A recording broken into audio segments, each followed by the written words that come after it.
As the morning sun began to softly illuminate the tree-lined streets of the upscale neighborhood, Jennifer Wilson was helping her son Michael get dressed.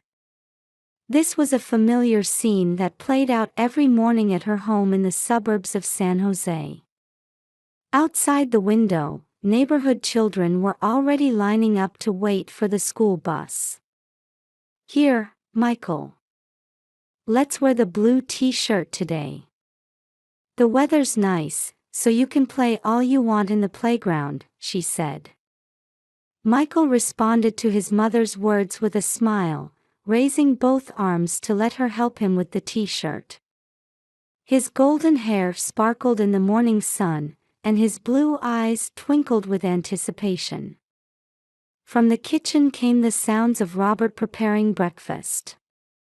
It was their daily routine to share the morning preparations as a couple. "Jenny, coffee's ready. What time is your meeting today?" her husband called out. As she descended the stairs in response to his voice, breakfast awaited: toast, scrambled eggs, and fresh fruit. Robert's laptop was already open on the table, and while he checked his work emails, Michael happily scooped up his cereal beside him. Robert's black hair was perfectly neat, and his carefully ironed shirt reflected his meticulous nature. "Well, it should end by 3 p.m. After that, Martha will." "Ah, that's right, Mom's picking him up." At 8 a.m., Jennifer dropped her son off at kindergarten. At the gates of Sunshine Preschool, Michael waved, saying, "Bye-bye, Mama." The gesture was so adorable that it made her heart ache. Several children were already playing in the playground, and Michael happily joined his friends.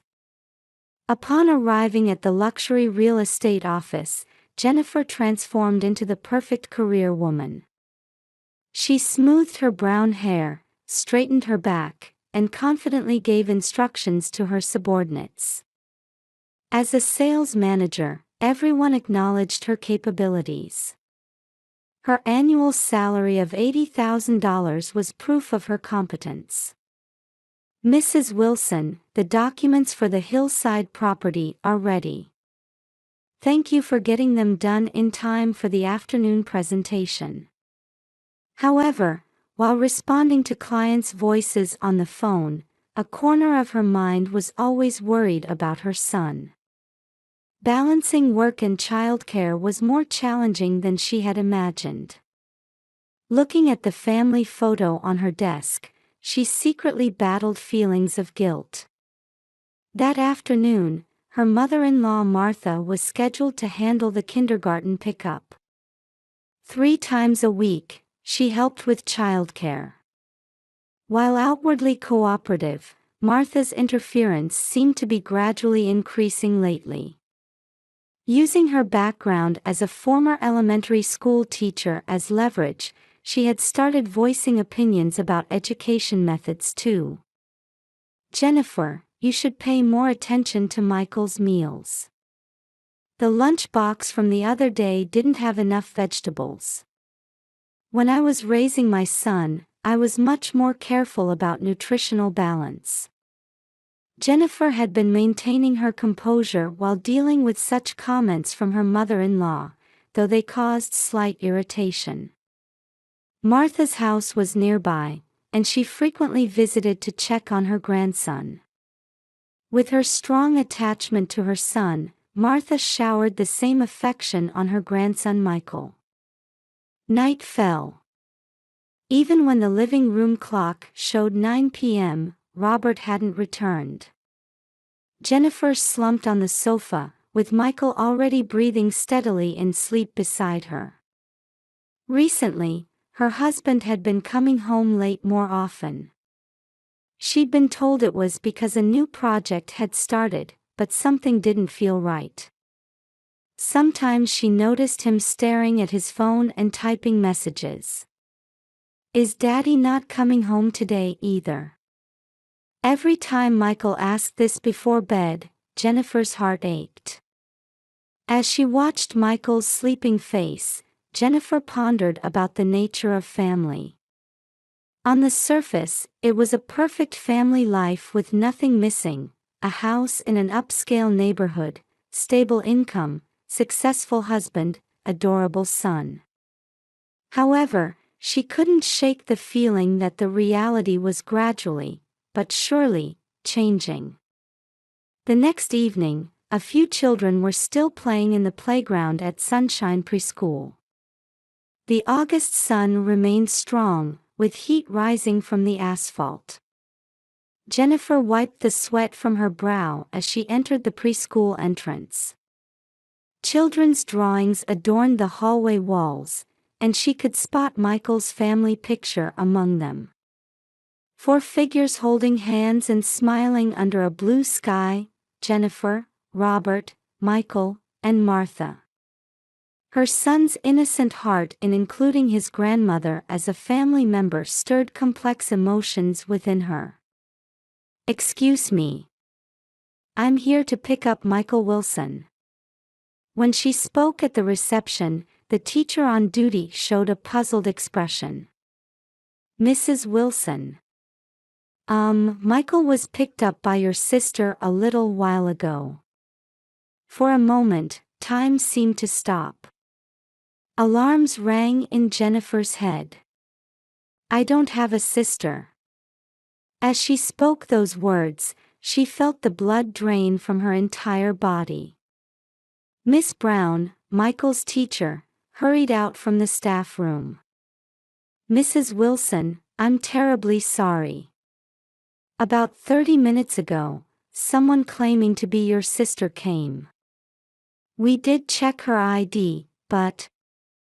Jennifer's hands began to shake.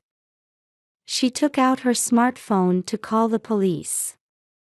However, various possibilities were already racing through her mind.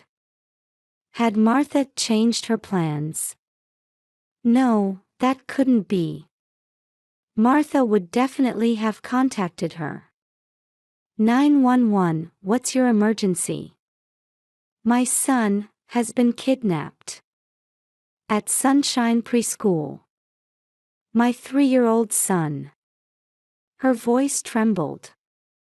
Miss Brown offered her a cup of water, but even her hands receiving it were shaking. Can you tell us about the suspect's characteristics? Miss Brown stepped forward and began explaining in a calm voice. It was a woman. She wore a black dress and had long brown hair. She was wearing large sunglasses. As she listened to this description, an unsettling feeling grew within Jennifer. Those characteristics seemed familiar somehow. Security cameras. We have them at the main gate and parking lot. We can check them right away. The principal led them to the room with security camera monitors. The screen clearly showed a woman in a black dress leading Michael by the hand. Michael showed no signs of resistance, rather, he seemed to be happily skipping along with the woman. That sight made Jennifer's chest tighten. Was it someone he knew? Why hadn't Michael been wary? Next, she called her husband. But Robert's cell phone wouldn't connect. As she listened to the voicemail switch over, her anxiety increased. Robert, call me back immediately. Michael. Michael's been taken. Just after leaving the message, she heard police sirens approaching. The police officers who arrived at the scene immediately began assessing the situation and examining the evidence. As the officers carefully checked the security camera footage, Jennifer's smartphone vibrated. It was a call from Robert. Jenny. What's wrong? Why didn't you answer the phone? Michael. Michael's been kidnapped. Someone pretending to be my sister took him from preschool. Is your mother involved? No, Mom should be at the hospital for tests right now. I'll head over right away. After hanging up, anxiety surged again. There was something off about her husband's voice, it seemed too calm. Why wasn't he more agitated? A police officer approached.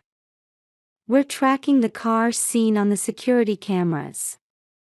It's a silver Toyota Camry. However, we're considering the possibility that the license plate might be fake. Jennifer called her mother-in-law Martha. Martha. Michael. Jennifer. What's wrong? Your voice is shaking. Michael's been kidnapped. Where are you? I'm at the hospital. But kidnapped, that can't be. I'll come right away. Something felt wrong about that conversation too. Martha's voice, supposedly at the hospital, seemed to be coming from somewhere with a different atmosphere. After a while, Robert finally arrived at the preschool. By then, an investigation headquarters tent had been set up, and the intense investigation was ongoing. Robert embraced his wife and spoke to her. However, that warmth felt slightly different from usual. The next morning, San Jose was enveloped in an unusual atmosphere. Local news unanimously reported on Michael's kidnapping case, repeatedly broadcasting the image of the woman captured on security cameras. Several news vehicles had already stationed themselves around Sunshine Preschool. The female suspect was wearing a black dress, had long brown hair, and was wearing large sunglasses.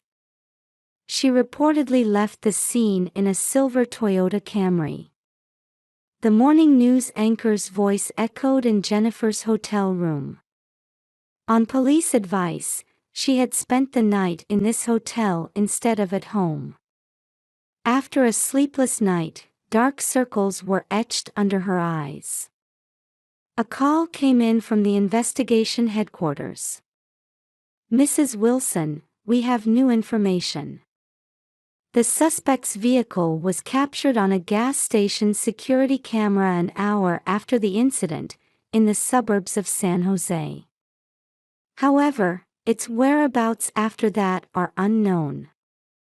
Detective Thompson from the Criminal Investigation Division calmly related the facts. Behind him, various pieces of information were being posted on a large investigation board. Timeline, witness information, photos of related persons. And Michael's smiling photo was placed in the center. The perpetrator was clearly methodical. Usually in such cases, some kind of demand comes in. Jennifer shook her head at those words. There's been no contact yet. No ransom demand. At 10 a.m., new information arrived at the investigation headquarters. A security camera about a kilometer from the preschool had captured the suspect's vehicle from a different angle. It also showed a woman sitting in the passenger seat. Detective Thompson's expression changed. Mrs. Wilson, do you recognize this woman? Jennifer caught her breath when she saw the footage. It looked familiar. However, she couldn't immediately remember who it was. Later, suspicious numbers were found in Robert's cell phone call history. There had been frequent calls to the same number over the past month. We'll investigate this number. A police investigator immediately turned to his computer. Meanwhile, Jennifer observed her husband's behavior. Robert was clearly unsettled, checking his cell phone repeatedly. I need to make a call outside. I'm sorry, but please refrain from using cell phones at this time. At Detective Thompson's calm voice, Robert swallowed his words. In the afternoon, A report came in from the hospital where Martha was supposedly admitted.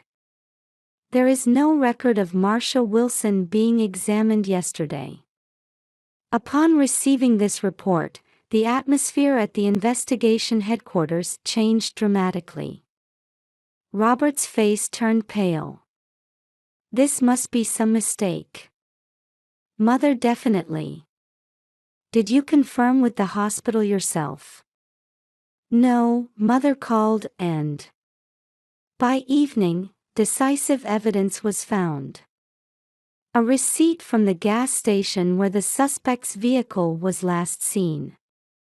The credit card number recorded on it belonged to a woman named Carol Smith. Carol Smith.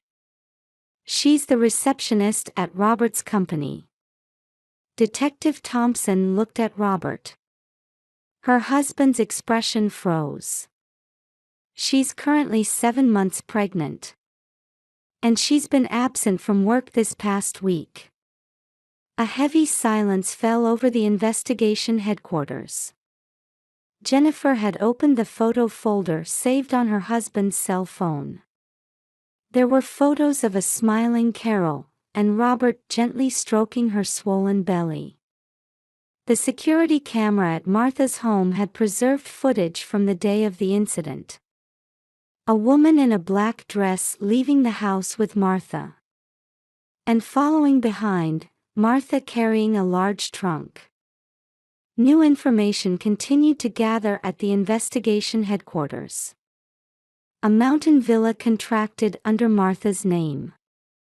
Suspicious money transfer records from Carol's family home. And testimonies from Robert's workplace colleagues. Ms. Smith had been feeling unwell for the past 6 months. She seemed particularly emotionally unstable. Mr. Wilson often took care of her. I saw them together several times after overtime work. By the morning of the 3rd day of investigation, all the points were beginning to connect. A planned kidnapping. Fabricated hospital tests. And a hidden affair. The whiteboard at the investigation headquarters depicted intricately intertwined human relationships. We found a villa in the suburbs under Carol Smith's father's name. Security camera footage shows someone who appears to be suspect Martha Wilson entering and leaving yesterday evening. There was no hesitation in Detective Thompson's voice. Rapid Response Team, prepare. The Special Forces team members gathered at the investigation headquarters were attending their final strategy meeting. All were wearing bulletproof vests and equipped with night vision devices. It was already dark outside, the optimal time to approach the mountain villa. The target building is at this location. The operation chief continued his explanation while pointing at satellite photos displayed on a large screen. It's a 2-story building.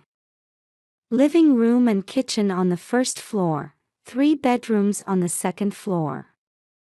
We've secured an entry route through the back door. Power supply is independent, and can be cut off externally if necessary. Detective Thompson stepped forward. Currently, there are at least 3 people in the building. Suspects Martha Wilson and Carol Smith, and the hostage, Michael Wilson. However, we need to consider the possible presence of suspect Robert Wilson. At those words, Jennifer's body trembled as she sat in a corner of the room. She still couldn't accept the reality of her husband being called a suspect. We've confirmed that suspect Martha Wilson's car arrived at the villa 15 minutes ago. Carol Smith's vehicle hasn't moved since yesterday. The operation chief continued. As a point of caution, suspect Carol Smith is 7 months pregnant. She's likely in an extremely tense state and may act unpredictably. Also, There are signs of surveillance cameras installed in the building, so our approach may be detected from outside. At 11:30 p.m., the operation began. The Special Forces vehicles advanced along the mountain road with their headlights off.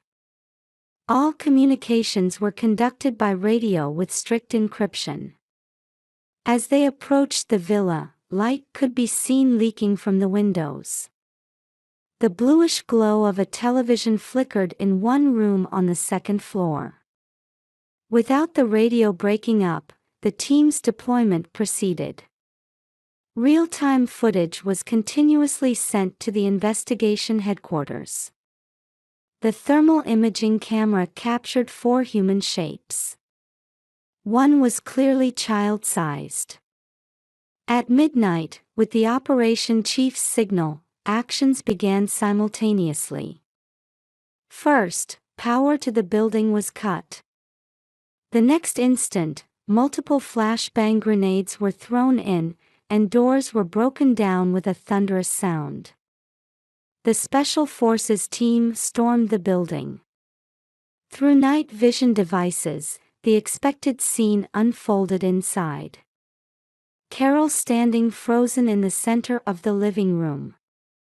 Martha trying to run up the stairs. And Michael sleeping in a second-floor bedroom. Carol raised both hands and collapsed into a sitting position. Martha stopped halfway up the stairs, wearing a vacant expression. Detective Thompson stopped Jennifer as she tried to rush into the building. "Please wait a little longer. We need to confirm the building's safety." A few minutes later, all rooms had been checked and Michael's safety confirmed. Having awakened from sleep, he looked around in confusion. "Mama? Where's Mama?" Upon hearing that voice, Jennifer broke free from the police restraint and ran up the stairs. Upon seeing his mother, Michael burst into tears and clung to her. "It's all right now, everything's all right. Mama's here."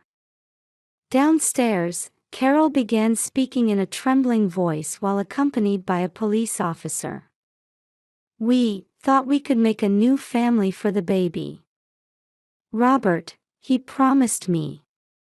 But the divorce talks weren't progressing." Martha also began giving her statement to another police officer. "That child is my precious grandson. Jennifer has no right to raise him. She's always working." Robert arrived at the villa. Having been informed that an arrest warrant had been issued for him, he was arrested without resistance. "I planned everything. Taking Michael away, starting a new life with Carol." By dawn, the full picture of the incident had become clear. The affair between Robert and Carol that began a year ago. Robert's panic when Carol's pregnancy was discovered. And Martha, who joined the plan due to her excessive attachment to her grandson.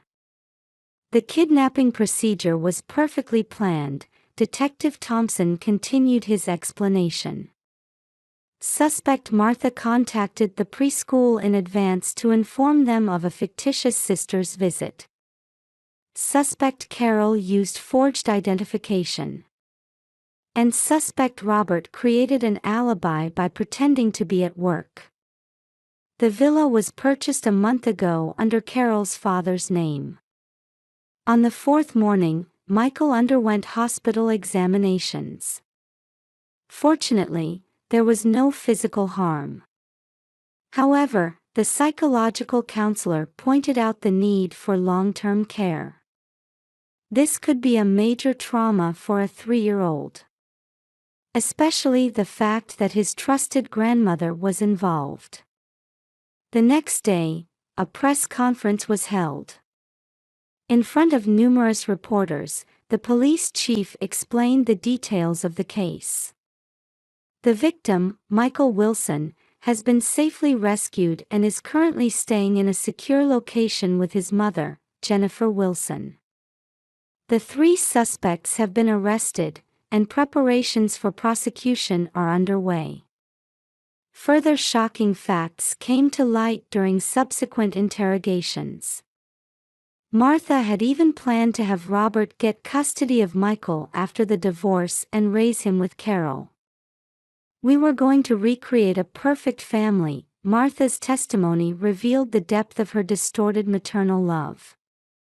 A week after the incident, preliminary hearings began.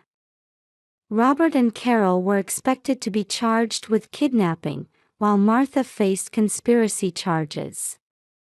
Seeing the 3 of them in court, Jennifer was overwhelmed with mixed emotions. "How am I going to explain this to my son?" The child psychologist answered her question quietly. "Take it slowly, one step at a time. What's important is creating an environment where Michael feels safe and loved." 6 months after the incident, at the San Jose District Court, a heavy atmosphere hung over the courtroom as sentences were about to be pronounced. For the defendant Robert Wilson, on charges of kidnapping, false statements, and conspiracy, "I hereby sentence you to 3 years in prison." The judge's voice echoed through the silent courtroom. Robert hung his head deeply, his shoulders trembling. For the defendant Carol Smith, on charges of kidnapping and false statements, "I hereby sentence you to 8 years in prison." Carol, who had already given birth, would break down crying whenever shown photos of her baby through the visitation room glass. Her child was set to be put up for adoption. For the defendant Martha Wilson, on charges of conspiracy and false statements, "I hereby sentence you to 3 years in prison, suspended for 5 years."